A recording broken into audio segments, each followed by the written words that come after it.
Right now, as you're watching this, there's a clock running on your lavender.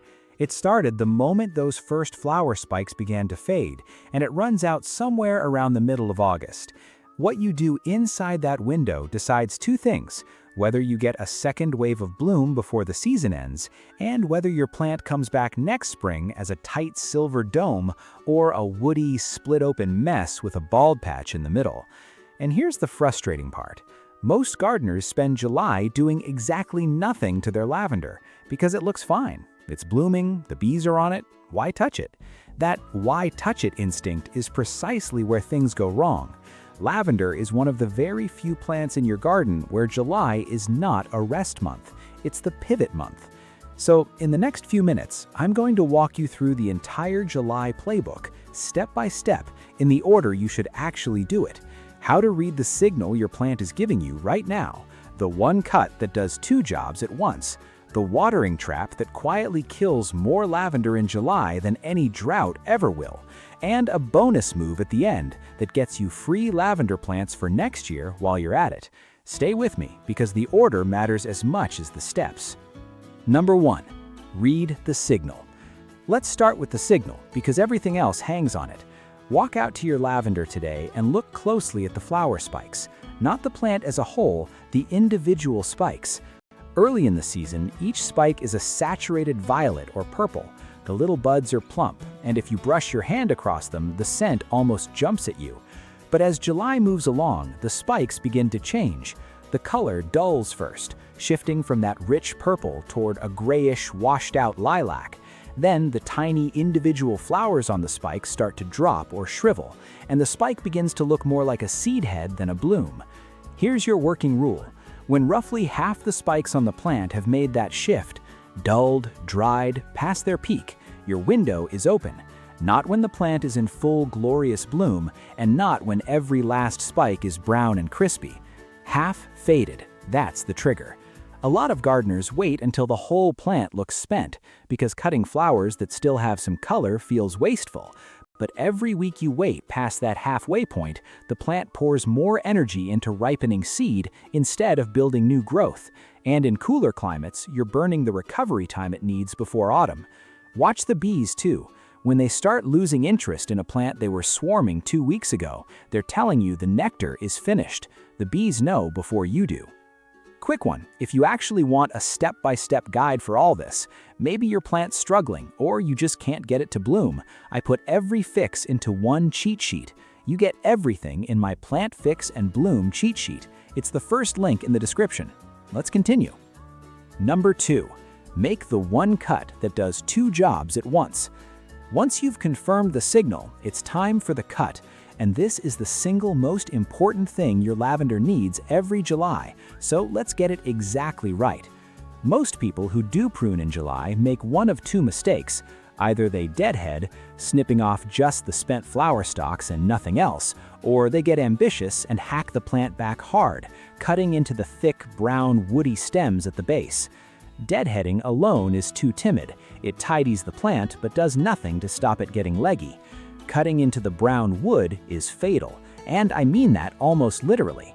Lavender, unlike a rose or a hydrangea, cannot reliably regrow from old wood. Those brown stems have very few dormant buds. Cut into them and you'll often be staring at the same bare stumps next May, wondering why nothing came back. The correct July cut sits in between, and it does two jobs with one pass of the shears.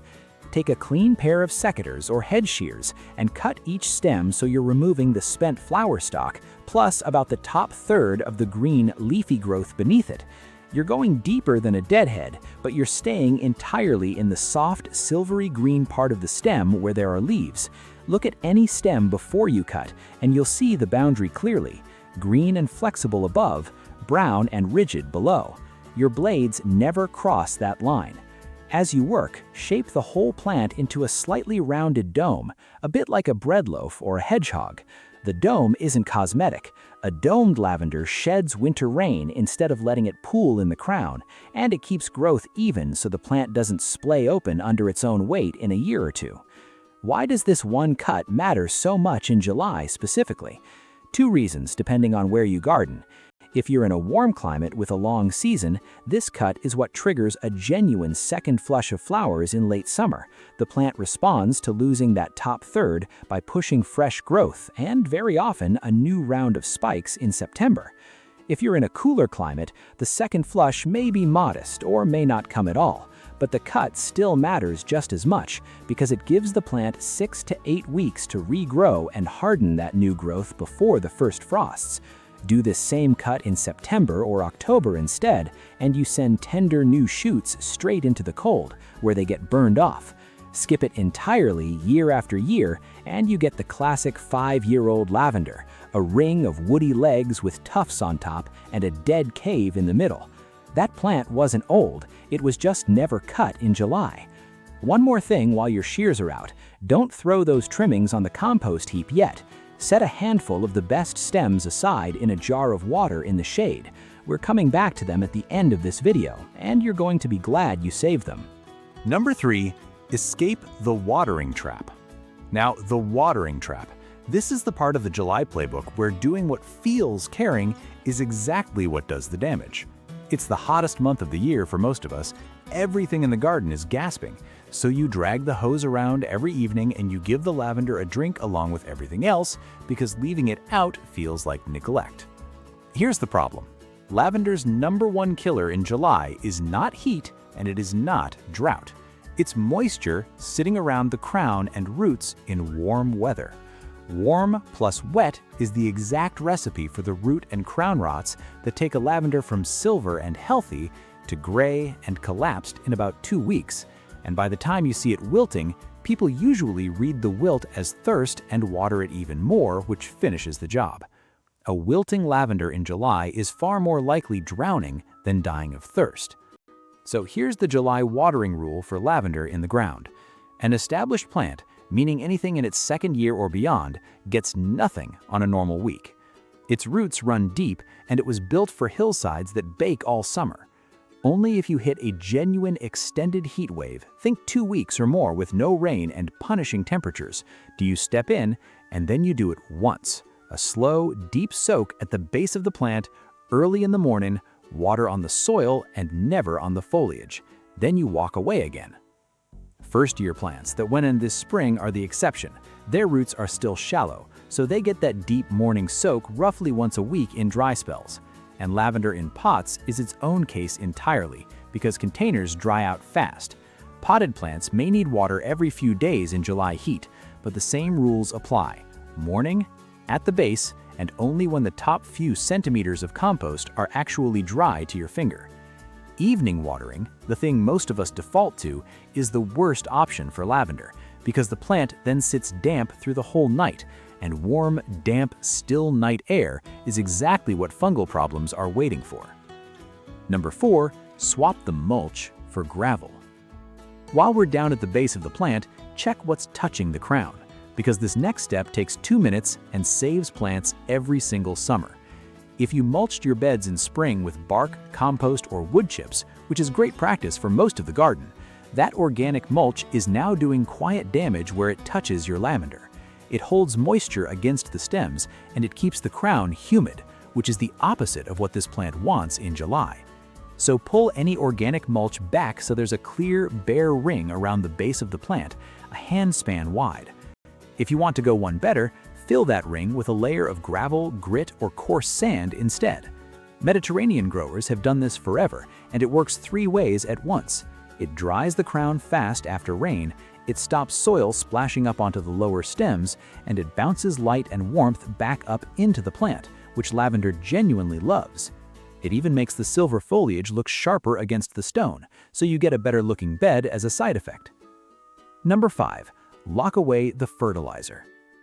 Next, the thing your lavender needs you to not do in July. Feed it. This one runs against every instinct, because July is when we're feeding tomatoes, feeding roses, feeding the pots. But lavender flowers best on lean soil, and its scent, the oils in the leaves and flowers, actually concentrates when the plant grows slightly hard and slow.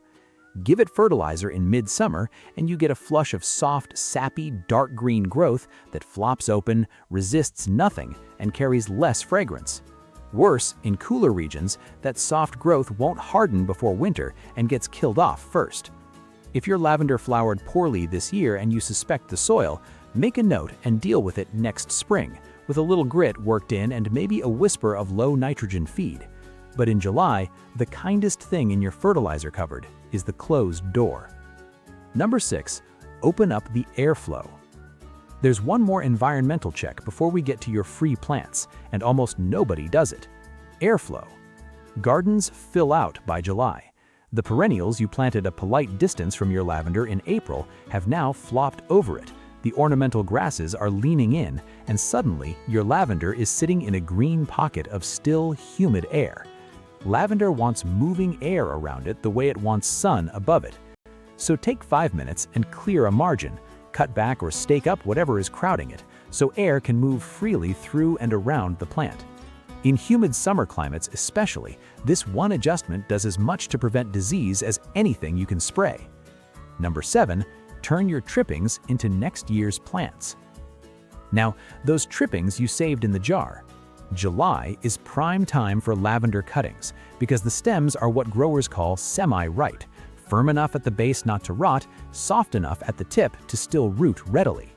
Pick stems about the length of your hand with no flower on them, strip the leaves off the bottom half, and push each one about 2/3 deep into a pot of gritty compost. Regular compost cut half and half with sand or perlite is perfect. Water them once, then park the pot somewhere bright but out of direct afternoon sun, and keep the compost just barely moist. In 4 to 6 weeks, a gentle tug will meet resistance, and that resistance is roots. Every one of those is a free lavender plant for next spring, for a hedge, for pots, for gifts, grown from material you were about to throw away. The July cut pays for itself twice. So that's the full July playbook. Read the spikes and act at half faded. Make the one cut, spent spikes plus the top third of green growth, never into brown wood, shaped into a dome. Put the hose down unless you're in a real heat wave, and when you do water, it's a deep morning soak at the base of the plant. Pull organic mulch off the crown and replace it with gravel. Lock the fertilizer away until spring, open up the airflow, and turn your trippings into next year's plants. None of it is difficult. All of it is timed, and the timing is now. If this cleared things up, do 2 quick things for me. First, drop a comment telling me where you're gardening and whether your lavender's first flush has started fading yet. I read every comment and it helps me make videos that match what's actually happening in your gardens right now. Second, hit subscribe and tap the bell. Your lavender gave you that harvest today. Don't waste it. I'll see you in the next one.